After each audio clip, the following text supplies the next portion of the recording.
Bob Pearson has joined us today to talk about the latest and greatest in what's going on in advertising, but more broadly, the idea of social commerce, the idea of what social media is doing to our world of communications and sales, connectivity, our relationships with products, our relationships with each others. And we're going to talk about some things that we've talked about before in here. If you remember our TED Talk video about how videos go viral, remember you actually got to relive the horror of the Friday video by Rebecca, and the idea of influencers. So we're going to hit all of that in a talk that I'm taking from the title of his second book, What's Next After Advertising, and it's called StoryTizen, the importance of how we tell those stories and who we're telling them to. So, Bob, I'll let him tell you whatever you need to know about his life, or you can ask it. We'll have a short period of a conversation between us, and then I really want to open it up to questions from you all, especially how many advertising majors do we have out there? Okay. PR majors? Fire away. Equally important. Journalism, broadcast majors applies as well. Non-majors, math majors, engineering, whatever else. All right. The people who are just along for the fun ride in mass comm, or you're finally going to decide to go ahead and pull the plug on the other majors and switch over to the Zimmerman School. No. Bob has written 3 books. He is the Chief Creative Officer? Chief Innovation Officer of I can never say this right, I don't want to say WTO. W2O. W2O, yeah. Like H2O with a W, agency. He lives in, if not the nicest city in America, even with it growing the way it is, one of the nicest cities, Austin, Texas. Any people been to from Austin? And is fresh off of South by Southwest. If you have not heard of South by Southwest, it is something you should aspire to go to, not only for the amazing information on the world of marketing and ideas and all of that stuff, but it really is, it's about everything from arts to commerce, with all the amazing music you would expect to hear in between in Austin, Texas. So at this time, I'll say hi to Bob Pearson. Give him a little bit of a hand, or a big hand, a polite hand. All right. Bob, let me start off. So when we say StoryTizen, what did you mean? What does that mean? Yeah. So first of all, like as background, I grew up as a communicator. Had a bachelor in communications, got an MBA. I was always fascinated by how we tell our stories. The big thing that's happened over the last really decade is that with the use of data and technology, the ability to be precise in who we target is off the charts. So we can see like exactly where our audience is. In other words, if you're trying to reach 100,000 people who really define Red Bull in bike racing, you can see exactly who they are, where they are, what they do, and all of that. You can see exactly who the influencers are. You can see exactly what language they use, and we'll talk more about that. But because of that, it's changing the advertising model. Because the advertising model historically was, let's figure out where we should put our money. Let's make sure we're going to the right outlets. Let's now do that, and let's measure it. Now we can actually say, wait a second, where are our customers? What do they actually like? And how do we align those campaigns properly to the audience? And then the other part of it, which is what led to the name StoryTizen, is how do you take your story and move it to the right audience, in the right place, in the right outlets. So like getting coverage in a newspaper is the beginning. Once you get coverage, you want to take that and you want to move it to the right place. Same thing with an ad. Just because you advertise in one place, that ad may be useful in many other places. How do you actually make sure you're moving it to the right place? So that whole concept is StoryTizen. And you talked earlier, we were talking about the importance of story and just how little time you have to hook people on your story. So everybody here hasn't gotten into writing for mass media yet and all the other things you're going to take, but you're going to start to take story forms that emphasize get to the point. You know, like, ever been in a long conversation with one of your friends, like, get to the point, for God's sakes? Yeah. You know? Share with them what social media platforms tell you absolutely. about that time that you have in front of someone to connect with them. Yeah, absolutely. One of the people I know well is Gary Briggs, who's the Chief Marketing Officer for Facebook, and we teach together frequently. And what Gary has said over the last year is that Facebook on average has somewhere between 8 to 9 billion video views per day. And when you look at people consuming that content, people make a decision on what they're going to do next within 3 seconds. And I was just recently with Jeff Miller, who's basically the head of creative for Snapchat. And so they actually believe that 3 seconds is too long, and it's closer to 2 seconds. And so what we're finding is actually, if you can get people's attention right away, they will actually hang with you, and they might listen to a 2, 3, 4, 5-minute piece. But if you don't get their attention right away, they're going away. Now, if you think about your life and the way you work, it's no different than mine. We have everything's quick, right? We're texting, text all day. You got email all day. You've got Snapchat all day. There's a blizzard of content coming at us. So we're kind of like retraining our brains to do this. So the journalistic pyramid, this is what we were talking about at breakfast, the journalistic pyramid has never been more important, right? Because it's always about, do you have a headline to get people's attention, and then do you tell the story from there? Is your first sentence important, and then you get people to pay attention from there? It's the exact same thing when you're trying to get people's attention with content. But we don't usually create content like that. We create content to tell a kind of a long story, and we eventually get to the conclusion. The only problem is we're only talking to ourselves by that time. Yeah. Yeah. Nobody's hanging around for the punchline of the Shaggy Dog story joke anymore. As good as it may be. It's got to be rapid fire. Yeah. So what does that mean for students like this who are coming up in terms of the kind of skills they need? Because it sounds like they have to be able to tell amazing stories, to hook people really fast on those stories, to understand the analytics of who's going to be consuming those stories, even though somebody else in the group or the company or the agency may be doing that. How much do they need to know about all this stuff? So it's think of it like this: like, it's very important, whether you're in communications or advertising, or you're just in business and you want to do better in business, you have to really understand your audience. So when I say that, it's like, which people actually shape your market, what content do people really want, what words do they actually react to, and where do they hang out, meaning channel or outlet. And with data and technology today, you can see with total precision what's happening. So as one example, if you look at who an influencer is anywhere in the world, for any brand of any size, there's never more than 50 people who drive the majority of share of conversation in a country. So for example, I work on Red Bull, Warner Brothers, companies like that. So if you took like a Harry Potter, there's not more than 50 people who actually drive the majority of conversation in a country, even though there may be millions of people moving. So very few people catalyze. So if you're in business, you say, who are they? Do I know them? You know? And the answer usually is no, we're winging it. So we're in an age where winging it doesn't work. That means you can't cut through the clutter. If you think of like words, when you think of like, if you're searching on Google, we always think that we're unique, and I always say we're unique to our parents, but we're not unique in the world. So human beings always follow very predictable patterns. So when you look at any brand, there's usually not more than 15 words that the majority of people are searching for. What are they? If you know what they are, you can actually tag your content, like a video or a post or a news release.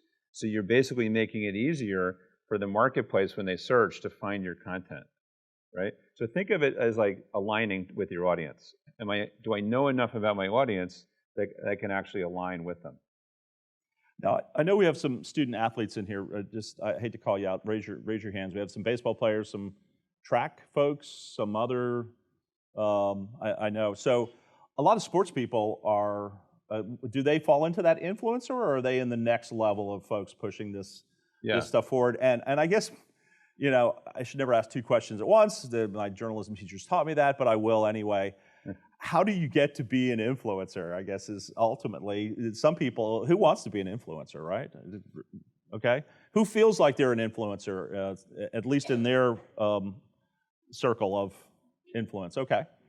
So there's different kinds of influencers. So there's a media model that we adhere to that we call the 1-9-90 model. And so anywhere in the world, whether it's China or Brazil or here, it doesn't matter, less than 1% of a market creates content, and you can rank them and see who has influence. About 9% of a marketplace actually moves content. They're sharing it to their community, and you can see exactly who those folks are. And then 90% of us lurk and learn. We actually don't do a whole lot, but we go on search or we go into our communities and we just watch what everyone else is doing. So when you think about being an influencer, you say, are you actually building an audience that actually cares what you do? So when we build algorithms, we don't look at like how many people are following someone. We actually don't care. What we care is when someone actually says something or does something, the rest of the marketplace cares. Because you can see they retweet and they share and they move the content. So one of the things that you often see with celebrities is that they have big followings, but they actually don't have big impact. And it's very easy to prove that. So what happens is it's no different than storytelling or our whole lives. If you have relevant content and you're talking about things that people care about, then you end up becoming an influencer. So if you are an athlete, as an example, you have a head start. You have people that are willing to pay attention to you. But if you don't say things that are relevant, you're not going to build the audience that you could have. You may have an audience, but it may not be the one that you are capable of building. And so there's a lot that goes into that. The other thing you see, and this gets into kind of the fake news world, and we're careful, I don't use examples here because I don't want to embarrass anyone, but when you go onto like Instagram or you go onto Twitter and you see celebrities, for example, that have like 6 million followers, we've analyzed some of them, and what you see is that people, more often than not, are either followed by bots, so they're like maybe 10, 20, 30% of their audience isn't real, or they've inflated their profile because they've actually bought followers. And you can see that a mile away. So now, there's other folks who are really interesting and say really cool stuff, but it's always back to relevance, to someone saying something you really care about. So if you think about it, so what you're saying is if you think about, let's say, a tweet that goes out and you're in the 9% of people who are sharing that content, yep, moving the content along, we can now track agencies like Bob's, organizations, can now track that message. Did the message just, everybody retweeted, nobody talked about it anymore, nobody shared, nobody did a quote tweet and said, hey, this, move on, and there's a long thread of a conversation, and then the market doesn't care about that content. Right. Yeah, you see this a lot in issues. So you'll have like issues where someone will say, oh my gosh, there were 200,000 retweets. But the reality is no one's actually talking more. They're not creating new content. They're not doing anything. They just felt like, well, this is something, I won't use an example of a movement because I don't want to get in trouble. But there's certain movements that like everyone just feels like, oh, I have an obligation to retweet this because I should show I support it. And actually that's a very empty, we call it Slacktivism. It's basically not doing anything. And so it really, what you have to do is say, do I add my voice to this? Am I actually going to add some commentary to it to go out to my community? But just retweeting usually leads to very little. And so that's something that we see. Now, the one benefit of it is that if you retweet a lot, it will actually improve search. So you can get a subject through retweeting to show up better in search. But if you're talking about a movement, think about all the positive stuff that's happening out of this tragedy that happened in Florida. Mm-hmm. Absolutely terrible that happened. But the movement coming out of that is really inspiring. And what I like about it is that people are adding their voice to it. They're adding content to it. They're debating people. And so that's the kind of thing that usually grows in momentum. Maybe I should use another example, like the Me Too movement, extremely supportive of it. It's way overdue. And we shouldn't be having this conversation, right? It should be all about equal rights all the time. But there's too many people just retweeting. They're not adding their voice. And so that's a movement that needs a little bit of juice to make more of an impact. and I hope that that happens. So that's the kind of stuff we would look at. What is that juice? Is that juice a better message, some kind of activation message, some kind of choice of something to engage in, or all of those things? Do you think about it like, I'll just look in the front row here, and I'll just say, like, let's say you put out something about Me Too today, and you're in the 9%, and so you add a commentary to it and say, I agree, here's why, and it goes. It now goes to Madeline, right? And Madeline's like inspired by this, and she does a blog post. And then you actually retweet that because you think that makes sense. And so there's this cascade of the story that is ripping through the web. Mm-hmm. That makes a big impact. And when we build algorithms, what we're always looking at is, does content move across multi-channels? Do an increasing number of people really care or not? But if you say something on the movement and you retweet it and you retweet it and you retweet it and no one says a word, in 24 hours it's like it's gone. So that's the kind of stuff that happens all the time. Okay. And I do want y'all to understand that 1-9-90 model, the 1% that are the influencers, the 9% who move the content along, and the 90% who lurk and learn. Yes. Because, of course, it'll be on your final. Because I think it's an important concept to think about where you exist in that ecosystem and what your role is. I'm just really curious. So I know that agencies, advertising, PR, even news media people can identify the 1% and can have an influence on them. Absolutely. By giving them special access, scoops, a picture nobody else gets of the next Harry Potter play or whatever. Do we know what we can do about the 9%? Yeah. Okay. Yeah, so it's similar. And so if you took the 1% and let's say you took any brand today, you can see who your top 50 are and your next 50 and your next 50 of the people who care about what you care about for this brand. So exactly what Wayne's getting at is you can just say, I'm going to give certain people access. I'm going to maybe not spend as much time on other folks. I may invite some of the folks who are between 100 and 150 to our events. And you're basically shaping the environment that tells the story about your brand rather than just getting coverage and praying that it works, right? The 9%, you might say, hey, I've identified 150, 500 people or more that actually share a heck of a lot on a brand. So next time we're going to go out with some update, we're going to give it to them first, and we're going to say, go for it. And we're not going to announce anything and let them go. So this is something I was mentioning that, we've done this like with Harry Potter as an example, where you find who those people are, and you say, here you go, here's some content, have fun. And there's no formal announcement. What do? They have a scoop. You have a scoop, you move with it, you actually inform your community, it feels more special, and you go. And it's just, you have more time people view, you have higher conversion, you have all the things you'd expect when you get something that's more authentic. I grabbed a slide. Oh, there's the book. And he has a book, Pre-Commerce. Is that the first one is Pre-Commerce, and this book. And if you're an ad major or really just want to understand the way the world is working, no matter what your major is, you should consider getting these books. They're very affordable.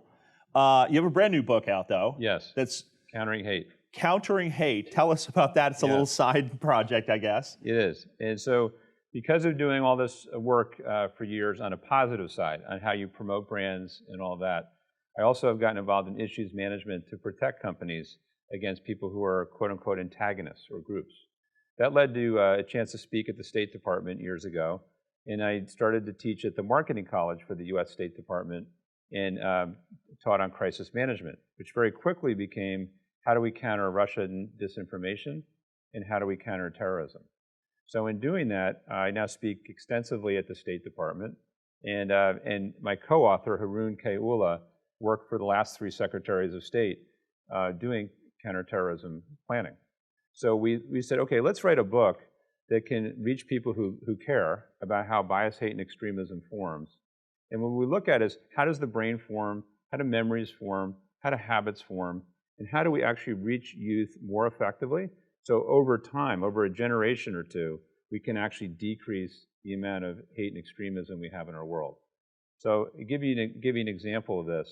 You know, if you're an average kid in the world, you're getting a phone at the age of 10. You're going to now spend 5,700 days before you hit the age of 25 looking at this. So this is your world if you're in Iran or Saudi Arabia or Libya or most places. What's going into that phone? And how do we actually provide a more balanced view? That's a really important thing. You know, if you look at why people join the jihad, you know, it's often for reasons that you wouldn't think. Like there's a lot of myths out there that people are poor, they're super religious, they all want to kill us, things like that, because that's what we hear, right?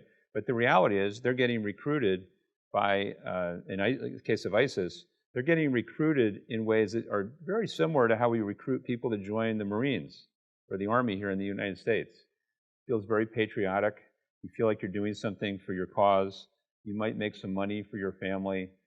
You have people who really care about you. And most of the folks who join are lower middle class to middle class. So they're more, quite frankly, like us. So we're trying to look at, like, why do people that are really the same as us in different parts of the world get exposed to things earlier in their youth that causes them to somehow go in the wrong direction? And how can we stop that? So it's a fascinating book to write. That's great. So that's Countering Hate and the other book. So look them up on your favorite Amazon or wherever if you still go. How many people still go to a bookstore these days? There we go. Oh, wow. Yes, wow. My book people. We have book people. They live like at the end of Fahrenheit 451 out in the forest memorizing books. We're all going to go out there later. Yeah. I also grabbed sort of a random slide from one of your presentations, and it's light blue on white, so if you can't read it in the back, customers are telling us what they want. If we listen correctly, we can develop a new way to build stories and creative concepts. We can build the story and content our customers actually want to hear.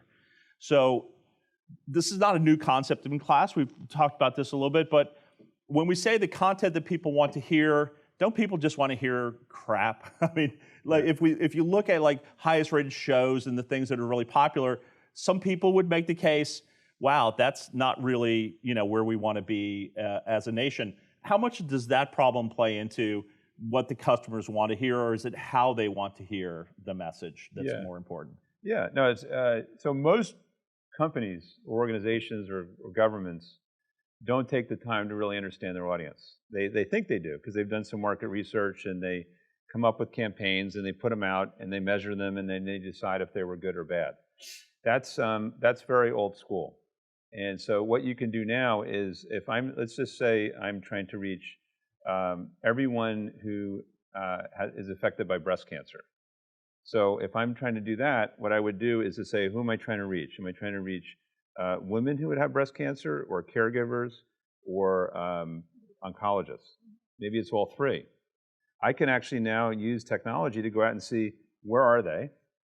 Build what we call a tribe. So you might say, let's look at all oncologists that treat breast cancer. Let's look at a representative sample of 100,000 women, or 200,000 or more, that actually have stage 3 breast cancer. Let's look at all the people who support them. What are they telling us? And so now we can see who they respect, what media outlets they go to, what channels they go to, what kind of content do they prefer. Is it more video, or is it more text, or is it something else? What time of day do they go online? So we know all of this stuff, and we can say, okay, when we're building a campaign, are we actually talking about the content they want? Are we delivering it in the channels they want? Are we advertising in the outlets that they go to? Are we using the words that they prefer? And you start to get closer and closer to reality, right? So that takes work, but that's very doable. And that allows you to do things that are more relevant and actually increase your, basically your trust with your audience. But too many brands just kind of, it's almost like we're yelling at the customer. We're like, hey, look at us. We've got more stuff to sell you, you know, and we're going to keep hitting you with more stuff, and we're going to keep telling you how great we are, and here's 3 more reasons why we're great. And you know this yourself as a customer, you hate that. right? You want to have a brand that you relate to. And you could probably all cite brands that you're like, yeah, for some reason I love this brand. Well, it's probably because they're like totally connecting with who you are or who you want to be. And it's easier to do that than ever before. It's funny, last class I asked who follows a corporate Twitter account that they really love and are connected to. Yeah. Said no one. Hashtag said no one. Well, no, there was, I mean, Moon Pie. Okay. Moon Pie was one. Okay. What were the other ones? Wendy's. Oh, Wendy's. Okay, because they're funny, right? Yeah. Yeah. Okay. So there is a way to do that. So I have one more of your slides and ideas that I want to give, and then so I want you to start thinking about some questions for Bob, so that we don't have an uncomfortable silence in between. But so one of the slides I ran across that you had talked about the power of visuals and visual storytelling. And so tell it, you want me to put it up here first? Yeah. All right. So explain what this is, if y'all can see. Yes. Yeah, so when I was speaking at South by Southwest last year, we were talking about is the power of language, and this is actually the story of Dune told through emojis, right? So I don't know how many of you have read Dune, but you could, if you took the time to go through the emojis, you'd see the little storyline there. So why is that important? I'll tell you why. It's really fascinating. So there's about 8,300 languages in our world today. There's a language that goes extinct about every 2 weeks. The majority of languages in our world are spoken by less than 10,000 people. What it's being replaced by, there's not a lot of new languages being created, but there are new ways to communicate that are being created. So the ability to communicate visually through emojis, I would bet everyone in here is using them, is becoming easier to use. As we start to get more clear on how we use emojis through the use of data, we can actually see how to string together more emojis to not just make a point, but to actually talk about a phrase or a thing, or maybe part of a story. If we start to intersect emojis with text, we will start to write differently. This is important because from a global standpoint, the one thing keeping us from really talking to each other all the time is language, right? So if I speak, if I'm in China and I'm speaking in simplified Chinese, it's very hard for me to communicate with you. But if I'm speaking with visual language, you don't know where I am and you don't care, and we can communicate. So we're in the direction that this is becoming very real. And when you think about how our brains work, our brains prefer to learn visually, just the way we're wired.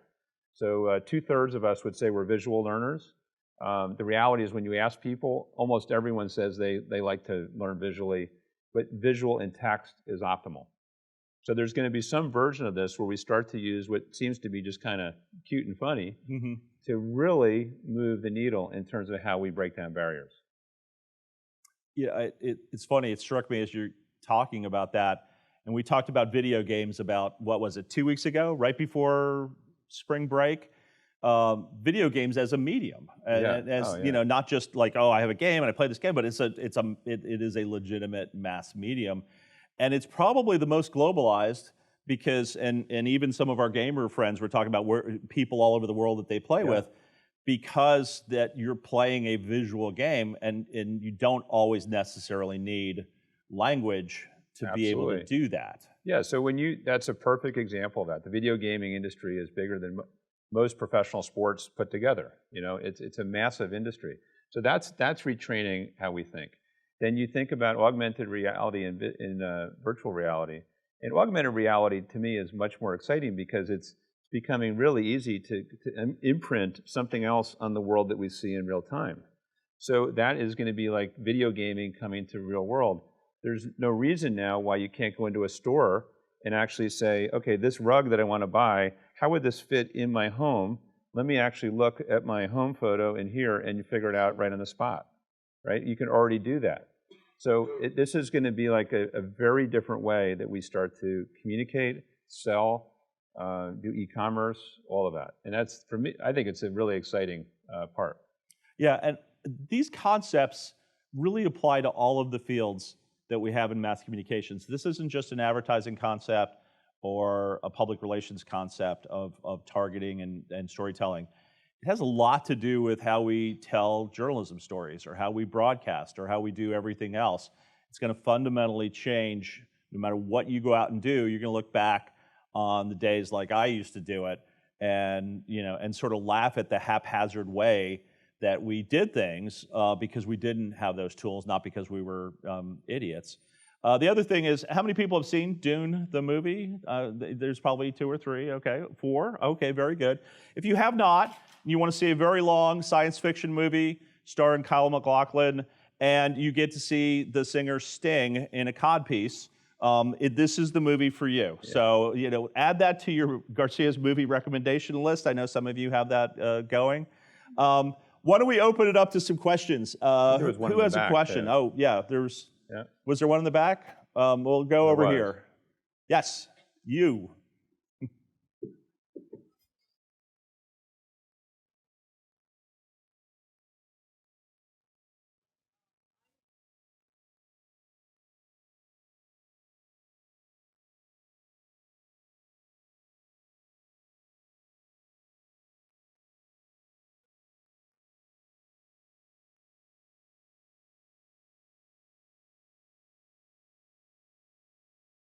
Okay. Yeah, I think, look, I think this has been going on since human beings existed. We sometimes tell our story well, sometimes we don't. And I think now with technology, it just exacerbates that. So we, at the same time that we can be more precise and really align with our audience and really truly drive behavior that we both want, customer and company, we also have a lot of people out there who are maybe using the same techniques for bad reasons. They're trying to move us towards fake news. They're trying to move us towards counterfeit goods and services. They're trying to take advantage of us. That won't stop. And when I teach on this topic, I would say what we see today is the very, very beginning of an era of fake content. And so I think we're just getting into it. And right now everyone's like, oh, how do we solve it? We're not going to solve it. We're going to learn how to adjust to it and get smarter and figure out what to do. But that's always going to be there. I think that's, so really all we can do is what can we control? And I think for all of us, we can go out and be better practitioners and be more precise in how we reach our audience. And also, I mean, I'm up at the Chamber of Commerce in DC tomorrow talking about how to actually help businesses be more effective in how they deal with bad actors. Because it's very real. Down here we had someone. With so many people on social media and everyone having the ability to say, do you think that 9% is 10%? Absolutely. Yeah. Or will it always come down to 0%? Yeah, so this is on the 1990 model, and is the 9%, can it change? The answer is yes. We work in 20 plus languages and have worked from Japan and China to Russia to Brazil to here for years, right? What you see is, it doesn't matter if it's business to business or business to consumer, the less than 1% is consistent. It's usually much lower than 1% in terms of the people who actually create content. The 9% changes based on passion. So if you have kind of a boring topic, you're going to be low. You're going to be 4 or 5%. You have something that's super exciting, you might get to like 15%. It's exceptionally rare. In fact, I can't think of an example where it breaks 20. It feels like it, but it's not really. And then the 90% lurking and learning, this is the thing about search, is if you think about Google, right, and think about, you do a query today, what is Google? And what all Google is really doing is organizing what people and organizations are saying so we can actually find things quicker. So you can strip apart all the search queries that matter to you, and you can see the exact people and the exact organizations that form those search queries. Those people, you would then say, are they in the 1%? Are they in the 9%? And do we reach them? And most of the time people they don't know. They have no idea who's impacting them through search. So the smarter we get about knowing all 3 aspects of that model, the smarter we get about how to actually make a difference. But that does differ, the 9%. But Team A, you guys, any questions over on? You got to get Team A involved here. Big group, there must be. Yeah, There's you gotta got be B and C. Some more questions? Right? Someone pointing to someone. Who is it? Oh, yes. There you go. There you go. Sorry.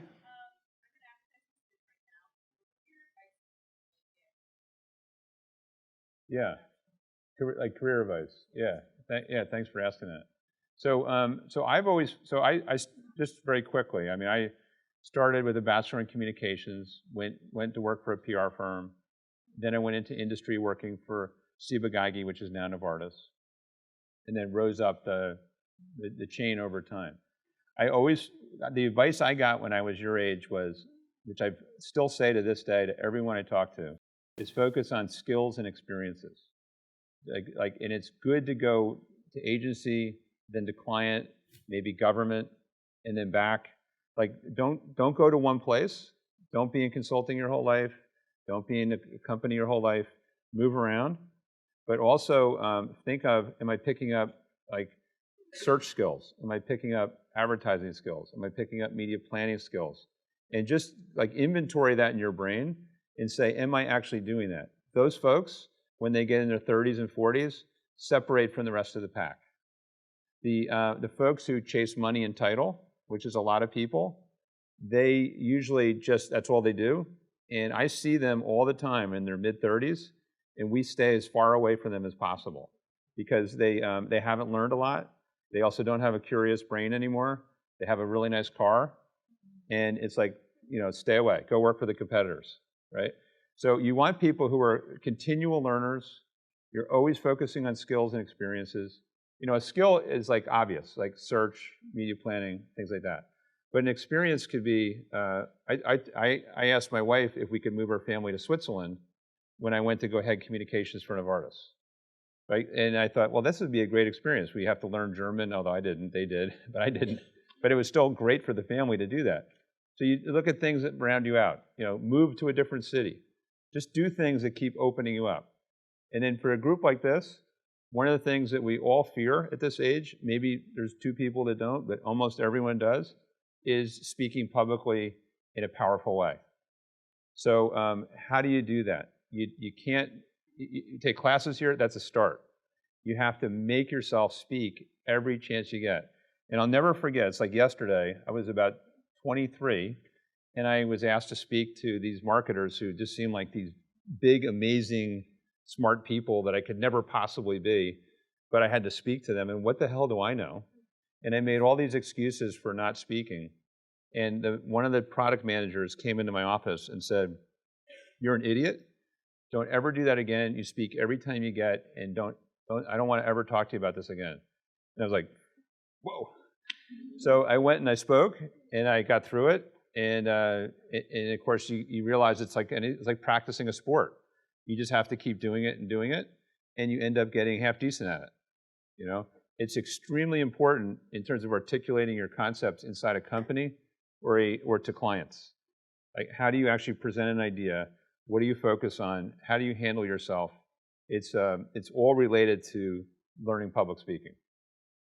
There's a Toastmasters chapter club that is, that's what they do. Do it. Just do it. Dive in the pool. Speeches. They go and do it, and it's like anything else. You just have to do it. I came out of the world of print reporting.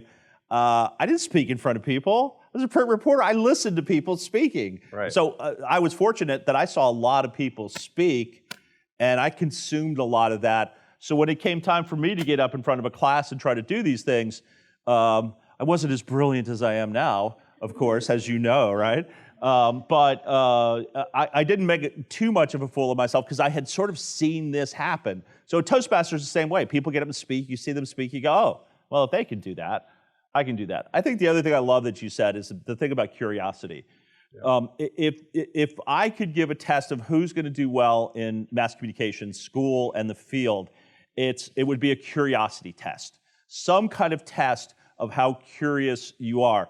And I think that millennials and Gen Zs, I think you get a bad rap that, oh, you're not curious, you got the whole little world, you don't want to know what's going on around you, and you're walking around with your phone.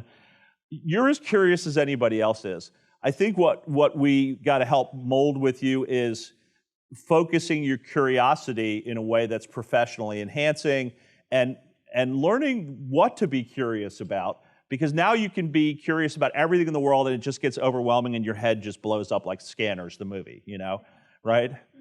I'm just going to add to what you're saying, because you mentioned the athletes in the audience before, and you know, that's a good example where you have to be very disciplined to be an athlete, right? I mean, people don't even realize probably how much goes in to being really good.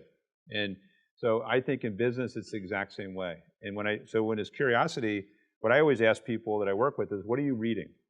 You know, and how do you choose what to read? And so, you know, as an example, like I read about 5 or 6 books a quarter, and then I actually do a blog post on it, and so everyone can see it, and I get ideas for the next books. But I'm forcing myself to take the time to learn about new things. The other thing I'll ask folks is, what's in your daily feeds? And a lot of times people don't know. And it's like, well, how could you do that to yourself? Focus on what you need to learn and make sure you get the right feeds and get rid of all the other stuff so you actually keep learning, you know? And then the other thing is the discipline of blogging. I love blogging because it makes me think through what I'm thinking, right? So if you do it on a weekly or bi-weekly basis, you're like constantly thinking through something new. And then the last thing I ask people is, what's the one thing you're obsessed with that you've got to learn more about? So at different points in your career, you might say, I'm going to learn about search. Like, I don't know enough about search, so I'm going to go really deep. I'm going to teach myself. I'm going to go into Google and figure out what courses I can take that are free, you know, or things like that, right? Right now, for me, it's artificial intelligence. I'm like obsessed with it, not because I think it's cool. It's I'm looking at the applications of it to business so I can be slightly ahead of the market.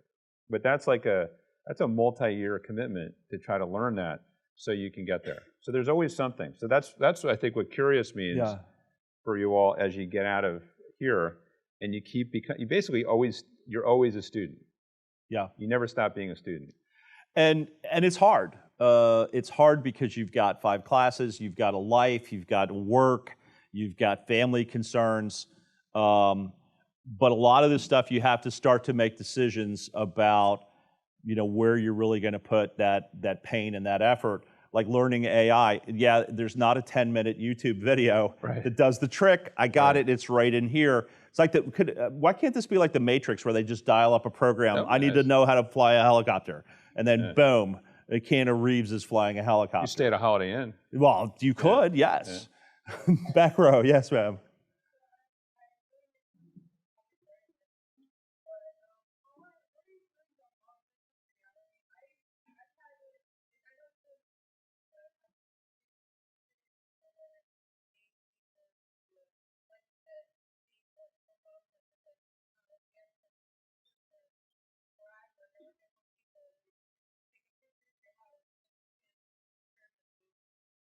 Yeah. Yes.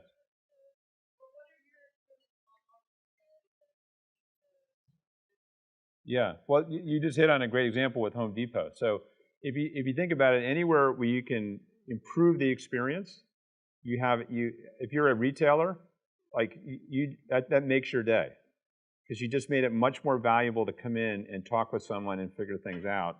So which means that the people in Home Depot have to be trained on how to interact with people who are using AR, right? So that's an alignment that will be a problem, maybe not for Home Depot, but for many retailers as they do that. But the key thing is, does it add more value, yes or no? And so here's another example. I think with teaching physicians, for example, new surgeries, you could do that anywhere in the world where you get people to actually look at AR and actually superimpose what to do as you're training people by video. There's no reason that we couldn't do that. That can help people who are in more rural areas or people who are in parts of the world that can't be reached by normal means in an efficient way.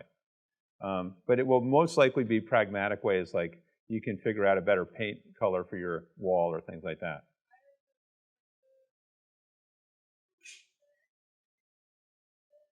Yeah.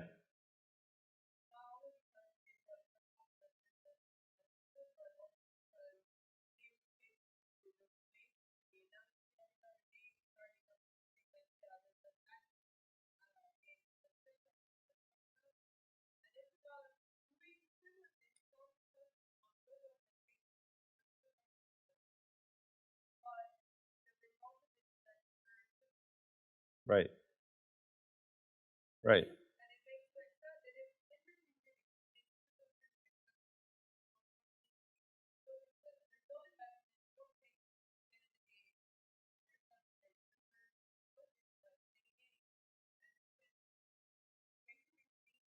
Yeah.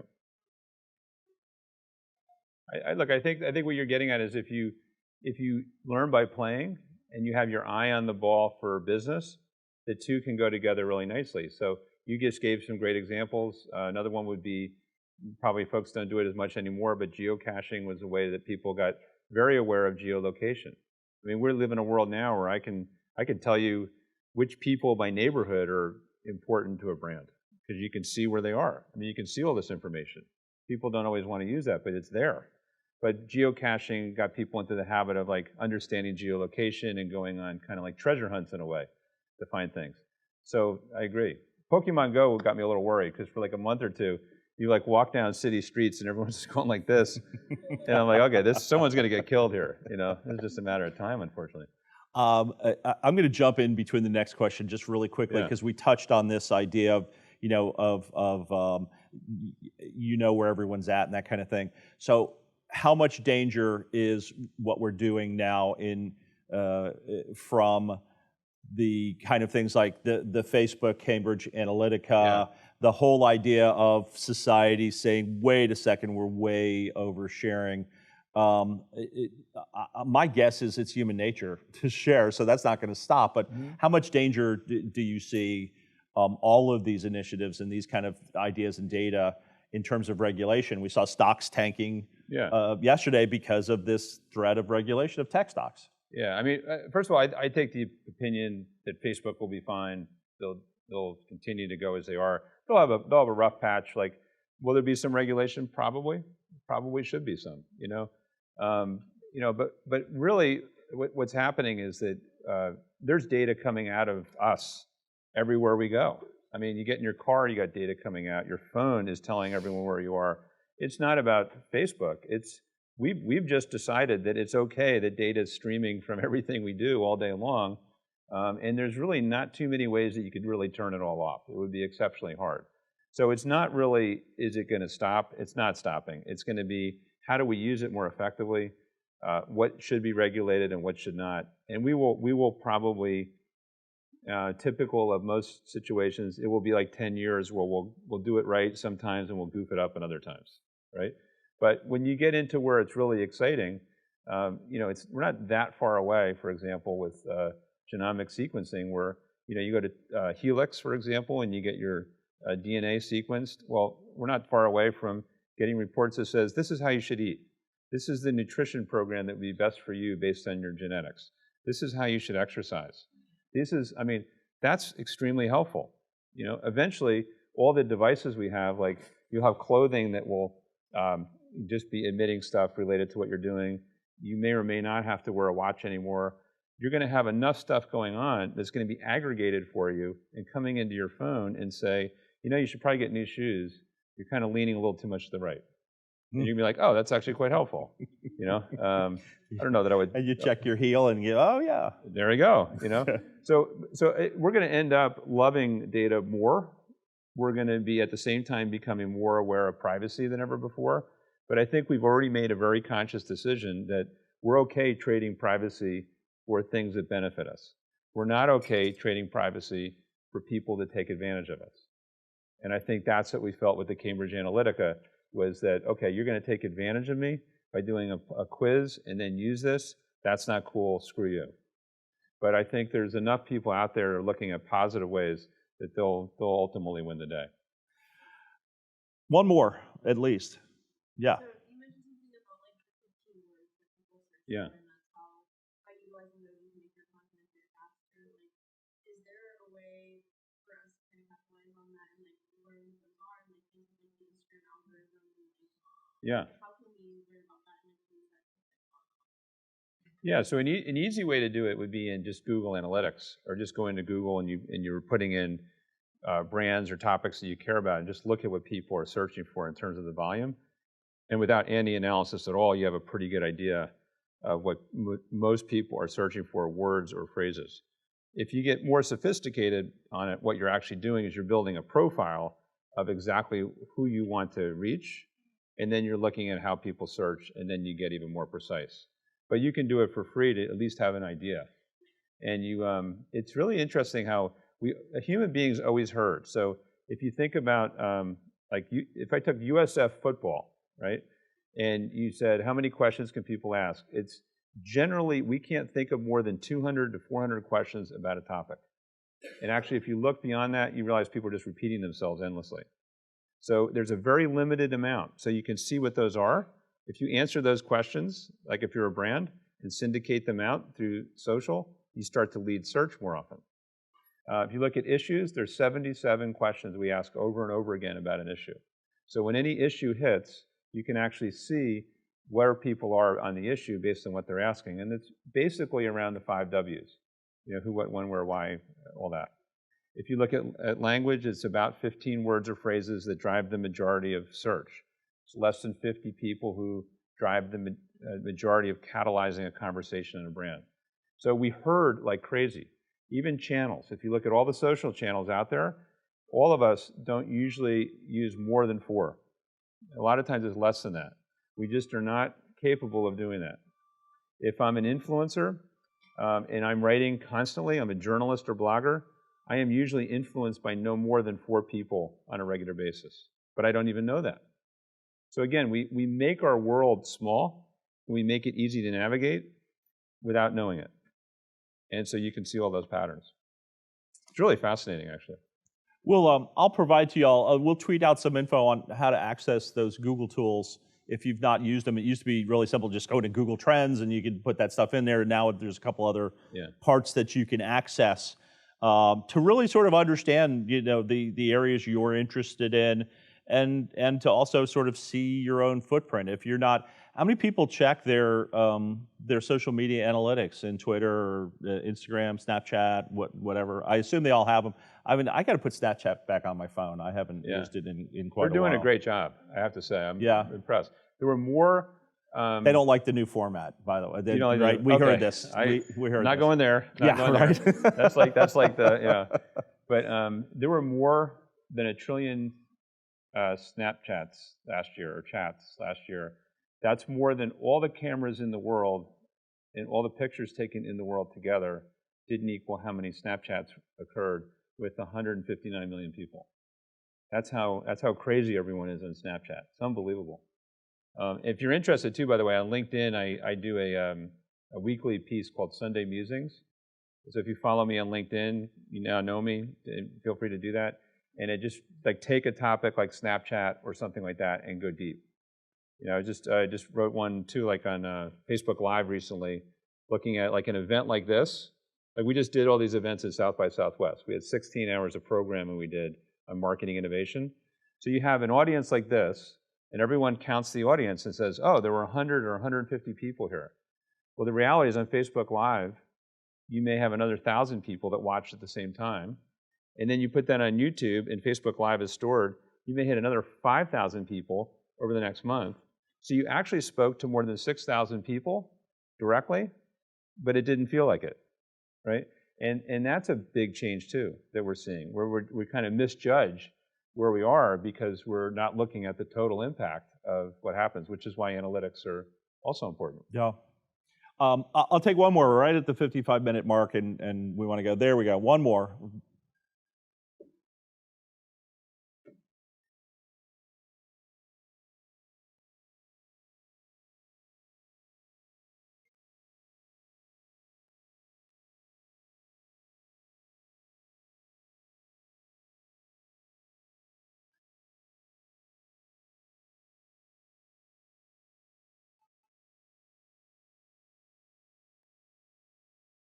Yeah, I think that's a narrative that that people are talking about in the media. The media is probably the least informed on how analytics really work. So the majority of technology companies out there are really, and Facebook, by the way, is included in this. They're trying to do the right thing. They're trying to. I mean, if you think about it, let's just look at Facebook because that's the topic du jour. They have 2.13 billion people on Facebook, right? That's their daily users, it's about 1.3 billion. So that's about 650 times more than the New York Times, which has about 2 million in readership, and then they say they have 30 million online, but who knows, right? The world has changed so dramatically that how do you actually deal with it? And so what we're doing is we're kind of putting these expectations now on the channels to say, okay, wow, everyone in the world is using this. Some people aren't doing it right. It's all your fault. And it's like, actually, this is really complicated, And so I think, you're not saying this, but as a country, it's interesting because if you look at Facebook worldwide, very few people in the world care about our arguments we're having right now in the U.S. I mean, I just studied it for my last book. So if you're in the Middle East, Southeast Asia, pick the region, they could care less. They're having a lot of fun with Facebook and all the other channels, and they're just doing their thing. But here, we have a tendency to yell at each other. And so what I've learned in studying how to counter terrorism, it's the same thing you learn with hate, is if you yell at someone, think about yourself, any of you. If I yell at you, what you do in your brain is you think, I'm going to actually now figure out how to do it somewhere else. I'm going to outsmart you. I'm going to go do it better. So this counter-protest idea of like, hey, Facebook is stupid. They're bad. Blah, blah, blah. That's not going to help. We actually should be saying, hey, what should we regulate? What can we do to help you here? This is a big problem. Let's get in it together and let's figure it out. And I hope we get there, but I don't feel it in the current environment because it's become too partisan and too political.